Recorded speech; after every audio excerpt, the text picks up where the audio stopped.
Hi hello ನಮಸ್ಕಾರ welcome back to my channel. ನಾನು ನಿಮ್ಮೆಲ್ಲರ ಪ್ರೀತಿಯ ಸುಪ್ರೀತಾ. ಕಾರಣಾಂತರಗಳಿಂದ ನಾನು ವಿಡಿಯೋಗಳನ್ನು ಹಾಕೋಕ್ಕಾಗಿರಲಿಲ್ಲ. ಇವತ್ತು ನಾನು ವಿಡಿಯೋವನ್ನು ಮಾಡಿ ಹಾಕ್ತಾಯಿದ್ದೀನಿ. ಈ ವಿಡಿಯೋ ಸ್ಪೆಷಾಲಿಟಿ ಏನಪ್ಪ ಅಂತಂದ್ರೆ ಈಸಿಯಾಗಿ ಕ್ವಿಕ್ಕಾಗಿ ಮನೆಯಲ್ಲೇ ಇರುವಂಥ ಸಾಮಾನುಗಳನ್ನು ಬಳಸಿಬಿಟ್ಟು ಯಾವ ರೀತಿ ಕಪ್ ಕೇಕನ್ನು ಮಾಡ್ಕೋಬೋದು ಅಂತ ನಾನು ನಿಮ್ಗೆ ತೋರಿಸ್ಕೊಡ್ತಾ ಇದ್ದೀನಿ. ಬರ್ರಿ ಹಾಗಿದ್ರೆ ಹೆಂಗೆ ಮಾಡೋದು ಅಂತ ನೋಡ್ಕೊಂಬಂದ್ಬಿಡೋಣ. ಇಲ್ಲಿ ನಾನು ಒಂದು ಪಾತ್ರೆಗೆ ಒಂದು ಅರ್ಧ ಕಪ್ ಆಗುವಷ್ಟು ಮೊಸರನ್ನು ತಗೋತಾ ಇದ್ದೀನಿ. ಇಲ್ಲಿ ನಾನು 2 ಕಪ್ ಮೈದಾಕ್ಕೆ 1 ಕಪ್ ಆಗುವಷ್ಟು ಸಕ್ಕರೆನ ತೊಗೊಂಡಿನಿ. ಇದು ಮೊಸರು ಮತ್ತು ಸಕ್ಕರೆ ಚೆನ್ನಾಗಿ ಜ್ಯೂಸ್ ಆಗೋ ರೀತಿ ಮೆಲ್ಟ್ ಮಾಡ್ಕೋಬೇಕು. ಇದು ಮೆಲ್ಟ್ ಆಗೋವರೆಗೂ ಮೆಲ್ಟ್ ಮಾಡಿಕೊಂಡು ನೆಕ್ಸ್ಟ್ ನಾನಿಲ್ಲಿ ಒಲೆ ಮೇಲೆ ಒಂದು ದಪ್ಪ ತಳದ ಪಾತ್ರೆನ ಇಟ್ಟು ಆ ಪಾತ್ರೆಗೆ ಒಂದು ಸ್ಟ್ಯಾಂಡನ್ನು ಇಟ್ಬಿಟ್ಟು ಆ ಸ್ಟ್ಯಾಂಡ್ ಮೇಲೆ ಒಂದು ಪ್ಲೇಟನ್ನು ಇಟ್ಟು ಆ ಪ್ಲೇಟ್ ಬಿಸಿ ಆಗೋದಕ್ಕೆ ಒಂದು 10 ನಿಮಿಷ ಲಿಡ್ ಕ್ಲೋಸ್ ಮಾಡಿ ಮುಚ್ಚಿ ಇಟ್ಬಿಡ್ತೀನಿ. ಇಲ್ಲಿ ನಾನು ಸಕ್ಕರೆ ಮತ್ತು ಮೊಸರಿನ ಮಿಶ್ರಣ ಏನಿತ್ತಲ್ಲ ಅದಕ್ಕೆ ಅರ್ಧ ಕಪ್ ಆಗುವಷ್ಟು ಅಡಿಗೆ ಎಣ್ಣೆ, ಇದು ನಾನು ಡೈಲಿ ಮನೆಯಲ್ಲಿ ನೀವು ಯಾವುದು ಯೂಸ್ ಮಾಡ್ತಿರಲ್ಲ ಅದೇ ಅಡಿಗೆ ಎಣ್ಣೆಯನ್ನು ಹಾಕಿಬಿಟ್ಟು ಈ ರೀತಿ ಚೆನ್ನಾಗಿ ಮಿಕ್ಸ್ ಮಾಡ್ಕೋಬೇಕು. ಸಕ್ಕರೆ ಚೆನ್ನಾಗಿ ಮೆಲ್ಟ್ ಆಗಬೇಕು ಅಲ್ಲಿವರೆಗೂ ಈ ರೀತಿ ಕೈಯಿಂದ ಚೆನ್ನಾಗಿ ಮಿಕ್ಸ್ ಮಾಡ್ಕೊಂಡಾದಮೇಲೆ 2 ಕಪ್ ಆಗುವಷ್ಟು ಯಾವ ಕಪ್ಪಲ್ಲಿ ಸಕ್ಕರೆ ತೊಗೊಂಡೇವಲ್ಲ ಅದೇ ಕಪ್ಪಲ್ಲಿ 2 ಕಪ್ ಆಗುವಷ್ಟು ಮೈದಾನ ತೊಗೋತಾ ಇದ್ದೀನಿ.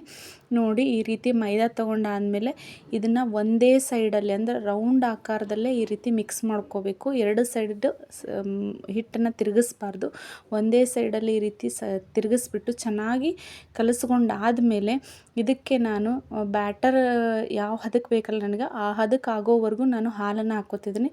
ಇಲ್ಲಿ ನಾನು ಎಕ್ಸಾಕ್ಟಾಗಿ ಇಷ್ಟೇ ಕಪ್ಪು ಅಥವಾ ಇಷ್ಟೇ ಮೆಜರ್ಮೆಂಟ್ ಅಂತ ಹೇಳೋಕ್ಕಾಗಲ್ಲ. ಇಲ್ಲಿ ನಮ್ಮ ದೋಸೆ ಹಿಟ್ಟಿನ ಹದ ಆಗೋವರೆಗೂ ಹಾಲನ್ನು ಹಾಕ್ಕೋಬೇಕು. ನಿಮ್ಗೆ ಗೊತ್ತಾಗ್ತದೆ ಬ್ಯಾಟರ್ ಯಾವ ರೀತಿ ಮಾಡ್ಕೋಬೇಕಂತೇಳಿ. ಸೊ ಆ ರೀತಿ ನೀವು ಈ ರೀತಿ ತಿರುಗಿಸ್ತಾ ಸ್ವಲ್ಪ ಹಾಲು ಹಾಕ್ಕೋತಾ ಮಿಕ್ಸ್ ಮಾಡ್ಕೋತಾ ಹೋಗಬೇಕು. ಇದು ಬ್ಯಾಟರ್ ದೋಸೆ ಹಿಟ್ಟಿನ ಅದಕ್ಕೆ ಬರಬೇಕು ರೀ. ಲಾಸ್ಟ್ ಟೈಮ್ ಕೇಕ್ ಮಾಡುವಾಗ ನಿಮಗೆ ಹೇಳಿದ್ದೀನಿ ನಾನು ಯಾವ ರೀತಿ ಬ್ಯಾಟರ್ ರೆಡಿ ಆಗಬೇಕಂತೇಳಿ. ನೋಡಿ ನಮಗೆ ಇನ್ನೊಂಚೂರು ಹಾಲು ಬೇಕು ಅನ್ನಿಸ್ತು. ಸೊ ನಾನು ಹಾಲು ಹಾಕ್ಕೊಂಬಿಟ್ಟು ಈ ರೀತಿ ಚೆನ್ನಾಗಿ ಸ್ಮ್ಯಾಶ್ ಮಾಡ್ತೀನಿ. ನೋಡಿ ಈ ರೀತಿ ಚೆನ್ನಾಗಿ ಸ್ಮ್ಯಾಶ್ ಮಾಡೋದ್ರಿಂದ ಹಿಟ್ಟು ತುಂಬ ಸಾಫ್ಟಾಗಿ ಬರ್ತೈತಿ. ನಾವು ಯಾವ ರೀತಿ ಬ್ಯಾಟರ್ನ ರೆಡಿ ಮಾಡ್ಕೋತೇವೆ ಅದ್ರ ಮೇಲೆ ನಮ್ಮ ಕೇಕ್ ಎಷ್ಟು ಚೆನ್ನಾಗಿ ಬಂದೈತಿ ಅನ್ನೋದು ಗೊತ್ತಾಕೈತಿ. ನೋಡಿ ಈ ರೀತಿ ಲೇಯರ್ ಆಗಿ ಚೆನ್ನಾಗಿ ಬರಬೇಕು. ನೆಕ್ಸ್ಟ್ ಇದಕ್ಕೆ ನಾನು ವೆನಿಲಾ ಎಸೆನ್ಸ್ ಜಸ್ಟ್ ಫ್ಲೇವರ್ಗೋಸ್ಕರ ಅಷ್ಟೇ 1 ಟೀ ಸ್ಪೂನ್ ಆಗೋವಷ್ಟು ವೆನಿಲಾ ಎಸೆನ್ಸ್ನ ಹಾಕ್ಕೋತಾ ಇದ್ದೀನಿ. ಇಲ್ಲಿ ನಿಮ್ಗೆ ವೆನಿಲಾ ಎಸೆನ್ಸ್ ಇಲ್ಲಪ್ಪ ನಮ್ಮ ಕಡೆ ಅಂತಂದ್ರೆ ನೀವೇನು ಮಾಡಿರಿ ಅಂದರೆ ಏಲಕ್ಕಿನ ಚೆನ್ನಾಗಿ ಕುಟ್ಬಿಟ್ಟು ಪೌಡ್ರ್ ಮಾಡಿ ಹಾಕ್ಕೊಳ್ಳಿ. ಇದು ಫ್ಲೇವರ್ಗೋಸ್ಕರ ಅಷ್ಟೇ, ಅದು ಬಿಟ್ಟರೆ ಇನ್ನೇನಿಲ್ಲ. ನೆಕ್ಸ್ಟ್ ನಾನಿಲ್ಲಿ ಒಂದು ಅರ್ಧ ಟೀ ಸ್ಪೂನ್ ಆಗೋವಷ್ಟು ವಿನೇಗರ್ ಹಾಕ್ಕೊಂಡಿದ್ದೀನಿ. ವಿನೇಗರ್ ಆಪ್ಷನಲ್ ಐತಿ, ಬೇಕಂದ್ರೆ ಹಾಕ್ಕೊಳ್ರಿ, ಬ್ಯಾಡಂದ್ರೆ ಸ್ಕಿಪ್ ಮಾಡ್ಕೊಳ್ಳಿ, ಏನೂ ಪ್ರಾಬ್ಲಮ್ ಇಲ್ಲ, ಕೇಕ್ ಚೆನ್ನಾಗೇ ಬರ್ತೈತಿ. ನೆಕ್ಸ್ಟ್ ಇದನ್ನು ಹಾಕ್ಕೊಂಡಾದ್ಮೇಲೆ ಚೆನ್ನಾಗಿ ನಾನು ಹಿಟ್ಟನ್ನು ಮಿಕ್ಸ್ ಮಾಡ್ಕೊತಾ ಇದ್ದೀನಿ. ನೋಡಿ ಹಿಟ್ಟನ್ನು ಯಾವಾಗಲೂ ಇದೇ ರೀತಿ ಮಿಕ್ಸ್ ಮಾಡ್ಕೋಬೇಕು. ಇದು ಚೆನ್ನಾಗಿ ಲೇಯರ್ ಆಗಿ ಸ್ಮೂತಾಗಿ ಬರಬೇಕು ಹಿಟ್ಟು. ಲಾಸ್ಟ್ ಟೈಮ್ ನಾನು ಮಿಕ್ಸಿ ಜಾರಲ್ಲಿ ಮಾಡಿ ತೋರಿಸಿದ್ದೀನಿ.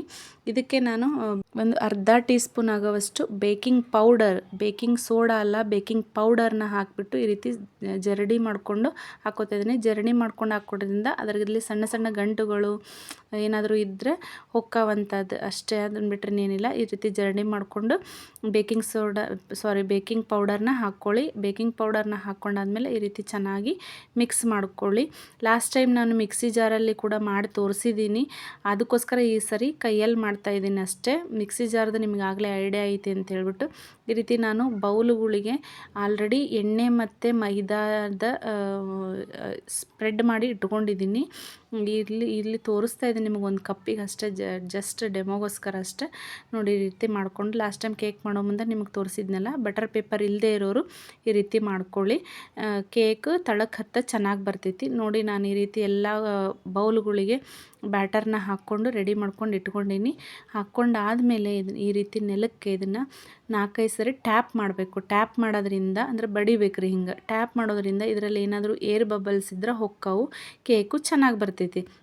ನೋಡಿರಿ ಈ ರೀತಿ ಬಟ್ಲಿಗೆ ಅರ್ಧ ಅಷ್ಟೇ ಹಾಕ್ಕೋಬೇಕ್ರಿ. ಅರ್ಧ ಹಾಕ್ಕೊಂಡು ಕೇಕು ಉಬ್ಬಿ ಬರೋದ್ರಿಂದ ನೀವು ಫುಲ್ ಹಾಕಿದ್ರೆ ಏನಾಕೈತಿ ಎಲ್ಲ ಹೊರಗೆ ಚೆಲ್ಬಿಡ್ತೈತಿ. ಸೊ ಈ ರೀತಿ ಅರ್ಧ ಹಾಕಿದರೆ ಕೇಕು ಉಬ್ಬಿದಾಗ ಫುಲ್ಲಾಗಿ ಬಟ್ಟಲು ಫುಲ್ಲು ಕವರ್ ಆಕೈತಿ.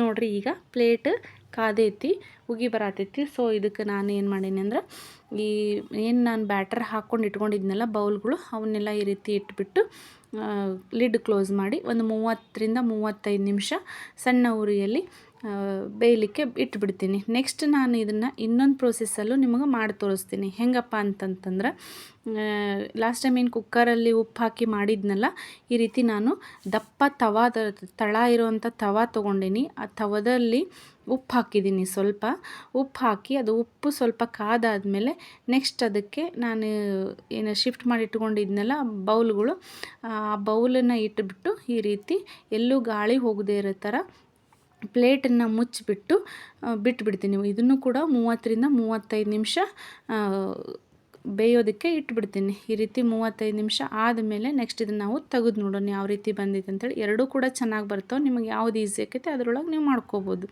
ನೆಕ್ಸ್ಟ್ ನಾನೀಗ ಎರಡನ್ನೂ ಕೂಡ ಓಪನ್ ಮಾಡಿ ತೋರಿಸ್ತಾ ಇದ್ದೀನಿ ನಿಮಗೆ ಯಾವ ರೀತಿ ಬಂದೈತೆ ಅಂತೇಳಿ. ಇಲ್ಲಿ ನೋಡಿರಿ, ಕೇಕ್ ಅಂತೂ ಎಷ್ಟು ಮಸ್ತಾಗೂ ಬಂದೈತೆ ಅಂತೇಳಿ. ನಾನು ಇದಕ್ಕೆ ಯಾವುದೇ ರೀತಿ ಟೂಟಿ ಫ್ರೂಟಿ ಆಗಲಿ, ಕಲ್ಲರ್ ಆಗಲಿ, ಆಮೇಲೆ ಡ್ರೈ ಫ್ರೂಟ್ಸ್ ಆಗಲಿ ಯಾವುದನ್ನು ಹಾಕಿಲ್ಲ. ನಿಮಗೆ ಬೇಕಂತಂದ್ರೆ ನೀವು ಹಾಕ್ಕೋಬೋದು. ಯಾಕಂದರೆ ನನಗಿದು ಪ್ಲ್ಯಾನಿಂಗ್ ಇರಲಿಲ್ಲ. ನನ್ನ ಮಕ್ಕಳು ತಿನ್ನಲಿಕ್ಕೆ ಏನಾದರೂ ಬೇಕು ಅಂತ ಹಠ ಮಾಡ್ತಾಯಿದ್ರು. ಸೊ ಅದಕ್ಕೋಸ್ಕರ ದಿಢೀರಂತ ಮೈಂಡ್ ಒಳಗೆ ಬಂತು. ಅದಕ್ಕೋಸ್ಕರ ನಾನು ಇದಕ್ಕೆ ಯಾವುದೇ ಪ್ರೀ ಪ್ಲ್ಯಾನಿಂಗ್ ಇಲ್ಲದೆ ದಿಢೀರಂತ ಮಾಡತ್ತೀನಿ. ನೀವು ಮಾಡಬೇಕು ಅಂತ ಪ್ಲ್ಯಾನ್ ಮಾಡ್ಕೊಂಡು ಮಾಡೋರು ಖಂಡಿತವಾಗ್ಲೂ ಇದಕ್ಕೆ ಡ್ರೈ ಫ್ರೂಟ್ಸ್ಗಳನ್ನು ಕಟ್ ಮಾಡಿ ಹಾಕ್ಕೊಳ್ರಿ, ಚೆನ್ನಾಗಿ ಬರ್ತೈತಿ. ಸೊ ಈ ರೀತಿ ರೆಡಿಯಾಗಿರೋ ಕೇಕ್ಗಳಿಗೆ ಒಂದು ಚಾಕು ಅಥವಾ ಒಂದು ಕಡ್ಡಿನ ತೊಗೊಂಡು ಚುಚ್ಚಿ ನೋಡಬೇಕು. ಆ ಚಾಕುಗೆ ಅದೇನಾದರೂ ಕೇಕ್ ಹಿಡಿಲಿಲ್ಲ ಅಂದರೆ ಇದು ಪರ್ಫೆಕ್ಟಾಗಿ ಬಂದೈತೆ ಅಂತ. ಹಿಡಿತು ಅಂದರೆ ಇನ್ನೊಂದು 5 ನಿಮಿಷ ಮತ್ತೆ ಬಾಯಿ ಮುಚ್ಚಿ ಬೇಯಿಸ್ಕೊಳ್ಳಿ, ಏನು ಪ್ರಾಬ್ಲಮ್ ಇಲ್ಲ. ಇಲ್ಲಿ ನಾನು ನೀಟಾಗಿ ಫಸ್ಟ್ ಇದನ್ನು ಬಿಡಿಸ್ಕೊಂಡು ಆಮೇಲೆ ಒಂದು ಪ್ಲೇಟಿಗೆ ಹಾಕಿ ಡಿಮೋಲ್ಡ್ ಮಾಡ್ತಾಯಿದ್ದೀನಿ. ಅಂದರೆ ಅವನ್ನ ತಕ್ಕೋತಾ ಇದ್ದೀನಿಲ್ಲ. ನೋಡಿರಿ, ಇದು ಸ್ವಲ್ಪ ನಿಮ್ಗೆ ಸೀದಿರೋ ಥರ ಕಾಣಿಸ್ತೈತಿ, ಆದರೆ ಇದು ಸೀದಿಲ್ಲ, ಚೆನ್ನಾಗೇ ಬಂದೈತಿ. ಅದೇನು ಕೇಕಿಂದು ಬ್ಯಾಟ್ರಸ್ ಹಿಡಿದಿತ್ತಲ್ಲ ಅದಷ್ಟೇ ಸ್ವಲ್ಪ ಕಪ್ಪಾಗೈತೆ ಅಷ್ಟೇ, ಇನ್ನೇನಿಲ್ಲ.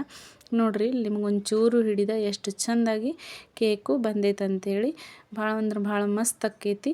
ನೀವು ಇದನ್ನು ಸ್ವಲ್ಪ ಆರೋ ತನಕ ಬಿಡಬೇಕಾಗಿತ್ತು, ಆದರೆ ನನ್ನ ಮಕ್ಕಳಿಗೆ ಅಷ್ಟೊಂದು ಪೇಷನ್ಸ್ ಇರಲಿಲ್ಲ. ಸೊ ಅದಕ್ಕೋಸ್ಕರ ಬಿಸಿ ಇದ್ದಾಗನೇ ನಾನು ತೆಗ್ದೀನಿ. ನೀವು ಸ್ವಲ್ಪ ಆರೋವರೆಗೂ ಬಿಟ್ಬಿಟ್ಟು ತೆಗೀರಿ, ಮಸ್ತ್ ಬರ್ತೈತಿ. ನೋಡಿರಿ ಎಷ್ಟು ಚೆನ್ನಾಗಿ ಬಂದೈತೆ ಅಂಥೇಳಿ. ಈ ರೀತಿ ಈಗಂತೂ ಸ್ಟಡಿ ಹಾಲಿಡೇಸ್ ಅಂಥೇಳಿ ಮಕ್ಕಳು ಮನ್ಯಾಗ ಇರ್ತಾವೆ, ತಿನ್ನಕ್ಕೆ ಏನಾರ ಬೇಕಂತ ಕೇಳ್ತಿರ್ತಾವೆ. ಸೊ ಆವಾಗ ನೀವು ಹೊರಗಡೆ ತಂದು ಕೊಡದೆ ಈ ರೀತಿ ಮನೆಯಲ್ಲೇ ಮಾಡಿಕೊಡೋದ್ರಿಂದ ಹೆಲ್ದಿಯಾಗೂ ಇರ್ತೈತಿ. ನಾವು ಏನೋ ಒಂದು ಹೊಸ ಟ್ರೈ ಮಾಡಿದ್ವಿ ಅನ್ನೋ ಖುಷಿನೂ ಇರ್ತೈತಿ. ಈ ವಿಡಿಯೋ ನಿಮಗೆ ಇಷ್ಟ ಆಗೈತೆ ಅಂತ ತಿಳ್ಕೊತೇನೆ. ಇಷ್ಟ ಆಗಿತ್ತಂದ್ರೆ ಖಂಡಿತ ಲೈಕ್ ಮಾಡಿ, ಶೇರ್ ಮಾಡಿ, ಸಬ್ಸ್ಕ್ರೈಬ್ ಮಾಡ್ಕೊಂಡು ನನ್ನ ವಿಡಿಯೋಗಳನ್ನು ನೋಡಿ. ಇನ್ನೂ ಹೆಚ್ಚಿನ ವಿಡಿಯೋಗಳು ಮುಂದೆ ಬರ್ತವೆ. Thank you to watching.